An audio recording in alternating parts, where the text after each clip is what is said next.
Hi ළමයි welcome ටු පිංචි kitchen. කොහොමද ඉතින් ඔයාලට? අද මම ඔයාලට ගෙනාවේ ගමේ විදිහට ගමේ රහට වට්ටක්ක කරියක් හදාගන්නේ කොහොමද කියලා. එහෙනම් අපි පටන් ගමුද? මුලින්ම මම වතුර භාජනයකට මේ විදිහට අබ ටිකක් දාගන්නවා. වැඩි වෙලාවක් මේකේ වතුරේ පෙගෙන්න ඕන නිසා මම මුලින්ම කළේ මේ වැඩේ. මේ තියෙන්නේ මම අද හදන්න ගත්ත වට්ටක්ක ටිකයි ඒකට දාන අනිත් දේවල් ටිකයි. හරි, දැන් මම වට්ටක්ක ටික මේ විදිහට ඇතිරියකට දාගන්නවා. ඊළඟට මම මේකට කපාගත්තු ලෝණු, අමු මිරිස්, කරපිංචා, රම්පා ඒ ටික මම මේ විදිහට එකතු කරගන්නවා.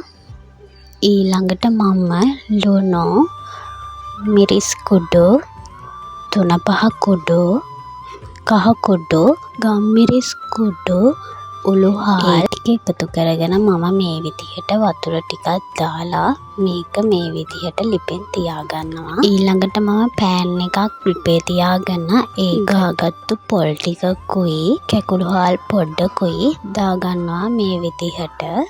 ඒක විනාඩි 2ක් විතර මේ විදිහට අඩු ගින්දරේ අපි කබලේ බැදගන්නවා.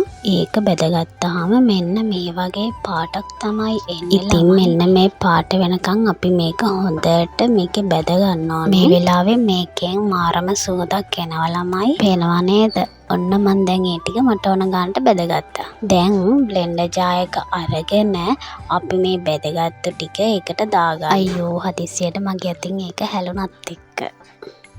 ඊළඟට ළමයි අර අපි පෙගෙන්න තියාගත්තු අබ ටිකත් මේකට එකතු කරගෙන කුරුඳු පොතු, සුදු ලුණු මේ ටිකත් මේකට දාගෙන බ්ලෙන්ඩ් කරගන්නයි තියෙන්නේ. ඇත්තටම ළමයි මේ ටික ගලේ අඹර ගන්නව නම් තමයි ගොඩක් වටින්නේ. ඒත් මංගාව එහෙම එකක් නැති නිසා මම මේක පාවිච්චි කරා.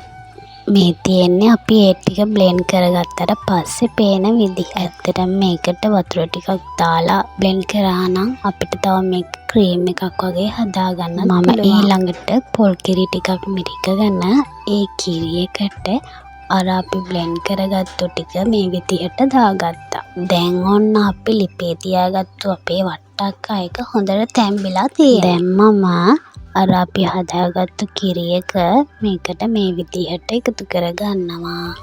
පේනවා නේද දැන් අපේ වට්ටක්ක කරිය ලස්සන. මම දැන් ඔය කරන්නේ ඒකට අන්තිමටම සීනි පොඩ්ඩක් එකතු කරන එක. ඒක ඉතින් අනිවාර්ය නෑ. හැබැයි ඒත් ඉතින් ඔය අපි හදන විදිහයි කියන විදිහට මට රසටම හදන්න පුළුවන් කෑම් වලින් එකක් තමයි ඉතින් ඕක. එහෙනම් ඉතින් ඔයාලත් හදලා බලනවද මේ විදිහට? වීඩියෝ එක ලස්සනයි නම් ලයික් එකක් දාගෙන යන්න අමතක කරන්න එපා ළමයි. ආයෙත් මේ වගේ වීඩියෝ එකකින් හමු වෙමු. මාව බලාගෙනයි අහගෙන හිටපු ඔයාලා හැමෝටම ගොඩක් ආදරෙයි.